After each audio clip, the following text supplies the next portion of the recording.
The world's first air-to-air rocket was actually more dangerous to its own pilot who fired them than they were to the enemy forces they were fired upon. In this case, the Germans. Remember, we are talking about the early years of the World War, right?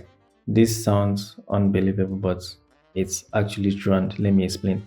Now, the during the early years of the World War, the Germans used balloons which were tethered to the ground for observation. Now, those balloons were also heavily guided because of its importance. Now, the French were frustrated, so they came up with an idea to actually set those balloons on fire, right? So, the idea led to the La Prieur rocket, which was actually unguided and flew at 100 meters per second and could attain an effective range of 100 to 150 meters. And now that's where the problem of the rocket came from. The range. That range meant that the pilot had to almost fly directly at a heavily defended balloon before they could even fire. That's one. And considering the speed of the rocket and the launch distance, that's 150 meters, right? It will take the rocket about 1.5 seconds to actually hit down those balloons. Now, early World War One aircraft like the Newport series could attain speeds of up to 165 kilometers per hour.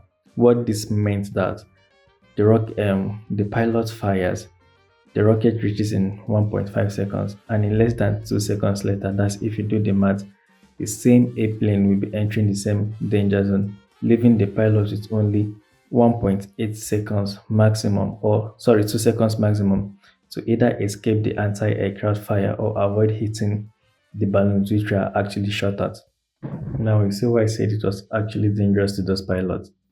Fine, it burned down a lot of balloons, but let's not forget that Zeppelins also existed during the early years of the World War. Now, imagine the Germans had to switch to a more maneuverable airships like Zeppelins. Do you think this rocket would even stand a chance? So, yeah, it was revolutionary, no doubt, but it came at a cost.